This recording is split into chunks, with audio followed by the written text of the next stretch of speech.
Hello, space friends! I have some awesome news about a space strategy game that I've been hired to make ships for. It's a very unique web-based game. You might call it an indie game, not one maintained by any major corporation. It's remarkable in that it's been around in various versions since the 90s, and it still has an active, cult-like player base that's as strong as ever. The game is called Planets.NU, also known as VGA Planets in the past. Perfect, right? The guy that loves to resurrect retro starships as animated models gets to make starships for a retro game. I'd already hinted about this at the end of my Daredix Warbird video and in the channel community posts. Some of you had already guessed the game. Others made interesting guesses such as Star Trek Online, Stellaris, and others. If all goes as planned, this tried and true game with impeccable gameplay will be integrating 3D graphics starting with starship models and space combat. Now, what exactly is Planets.NU and what makes it so fun and unique? Planets.NU is a turn-based space empire building game. You begin with a planet, a ship, and a starbase, and expand into the Echo Cluster to build the best space empire in competition with up to 11 other faction types. So far nothing unique here, so just hang on. The 11 factions, and now 12, allude to the archetypes of space empires, alliances, and federations in major sci-fi movie and TV universes. So for example, the Solar Federation has ships that are clean and bright, with excellent crew bonuses, and rely on torpedoes in a lot of their space combat. They get along well with native populations on planets and have economic advantages. Whereas the Fascist Empire has intimidating ships, some of which can cloak, and they all have turbocharged beam weapons allowing them to fire twice as fast. They can pillage the population of enemy planets. Fighter-based races such as the Robots, Rebels, Missing Colonies of Man, and Evil Empire have strong and powerful carriers and advantages towards fighter production. So you can see how this dynamic can allude to something like a universe crossover scenario between the well-known races or empires of sci-fi. Each faction is overall well balanced, but their unique advantages can lead to very different playstyles. The other very powerful aspect of the game is that it forces you to feel either a great sense of accomplishment or a great sense of loss if things don't go well for you. The reason for this is that turns are traditionally played once a day, and then later as little as 2 or 3 times a week in the old VGA Planets format. That's because VGA Planets was one of the first play-by-email games. What you would do is play your turn on your computer, email or upload a turn file to whoever is hosting the game. The host would run the game, and you would download a turn result file. If you missed your turn, the game would go on running without recording any of your moves. Nowadays, with Planets.NU, all of this is handled online, allowing for turns to run much faster, quite often as soon as all the players have indicated their turn is ready. This means, with the first several turns, the game can move rather quickly, but as you begin to acquire dozens of planets, ships, and multiple star bases, it will take you longer to plan and execute your moves. Some players are particularly obsessive, and may take hours to plan and execute one turn.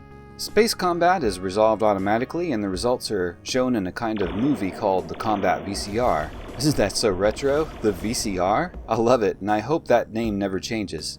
Success in combat depends greatly on how the ship is outfit and which battles you choose. What all this leads to is a long game where anticipation is built up over time. Even as a new player, you may have spent weeks in your game where you're finally able to pump out many battleships or heavy carriers per turn, but things can turn for the better or for the worse in ways you will never expect. Maybe your peaceful neighbor has decided to turn on you, team up with new allies, and invade your space. Now you're confident that all your battleships can stop him, but oh no, he is a faction such as the Empire of the Birds, and all of his cloaked ships have already snuck deep into your territory and are picking off your freighters.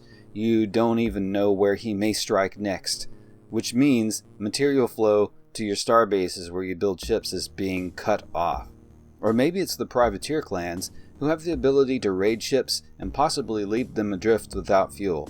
What do? Do you attack immediately? Blood for blood. Do you turtle up rather than risk sending your best ships into unknown enemy territory and spend lots of mega credits deploying defensive minefields all around your planets? Do you split your forces and maybe attack one of your enemy's weaker allies? Or maybe your strength lies in diplomacy, not war, and you try to negotiate a peace treaty somehow. Decisions, and you typically have a day, maybe several, to make them. People get rather attached to their games, so much so that one particular game may last weeks, months, or even a year. Although new League-style games are limited to a year, currently one League game has been going on for 3 years, and there is discussion about whether this is a good thing or not. Now, I could go on and on about how dynamic Planets.NU is, and not that it needs any changes at all to be really fun to play. However, the ships are probably in need of a redesign. So that's where I come in. I'll go ahead and reveal to you a few ships that are pretty much done and tested to function in the WebGL-based combat VCR. The first set of ships is likely to be completed for the Solar Federation. So we now have 2 Solar Federation hull models ready to go and 1 Fascist Empire model. This one is the Nebula-class cruiser, the latest ship that I've constructed. It's a mid-sized cruiser, comparable in size to the classic Enterprise in Star Trek.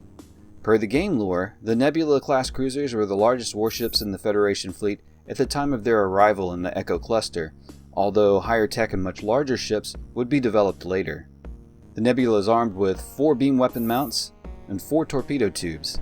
The types of weapons, whether they be lasers, disruptors, phasers, blasters, or photon torpedoes, are chosen by the player.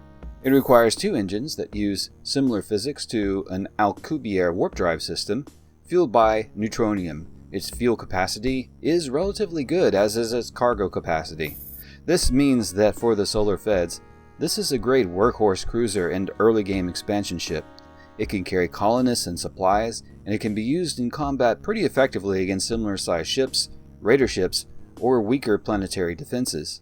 Also for the Solar Federation, we have the smaller destroyer or frigate. In fact, this model was the prototype test for the online 3D engine. This will probably end up being the Vendetta-class frigate, which I would consider a small torpedo frigate due to its 4 torpedo launchers, a lot of punch for a little ship. Also, I had to really break myself out of the Star Trek design mentality when making the Fascist Empire prototype ship. This ship is inspired by the battlesuits that the Fascists themselves wear. The T-shaped visor is the ship's combat sensor array. This is most likely going to be the answer to the Federation Nebula. This is called the Cold Pane class cruiser. It has similar armament, 4 beam weapons, and 2 torpedo launchers, but Fascists have double charge on their beams. It would behoove you not to underestimate this ship's combat power. The Cold Pane doesn't have anywhere near the cargo capacity or fuel of the Nebula class, but it does have a cloaking device. A ship like this can covertly approach a planet, and from orbit it can drop clans, which become invading shock troops without having to worry about space defenses at all. Or it can use the Fascist's unique pillage ability to steal mega credits and cause destruction on the planet's mines, factories, and population. Of course, there are many much larger ships than these, such as the battleships and heavy carriers, that will need to be designed and built. As well as the most important and numerous types of ships in the game, that would be deep space freighters. It may sound like managing freight traffic is boring, but not to me. Safely bringing my freighters into a starbase after following a good resource route is a satisfying move, because it means I can build new warships. The better I plan for this, the bigger and better my warships will be. I'm really looking forward to making new ships for this game, even freighters, and making some Planets.NU content for this channel, especially as it pertains to the ships, their abilities, and how players use them in the game. But keep in mind there are over 100 different types of ship hulls and 11 fighter types, so it's going to take a while to finish the complete 3D upgrade for the game. The new ship designs can certainly be implemented in 2D renders relatively easily until we complete the 3D upgrade. So please head on over to Planets.NU, the link will be in the description below. Start up a game.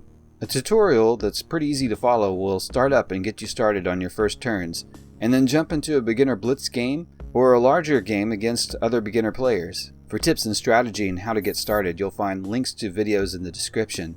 Say in the comments if you've started to play or if you're already a player, and I would love to hear your thoughts or questions about making new ship models for this game. Also, of course, subscribe, hit the notification bell, all that good stuff. Until next time, space friends. Multiple star bases. It will take you longer to plan and execute your retake. It will take you longer to plan and execute your moves. And spend lots of mega credits deploying defensive retake. And spend lots of mega credits deploying defensive mine peel.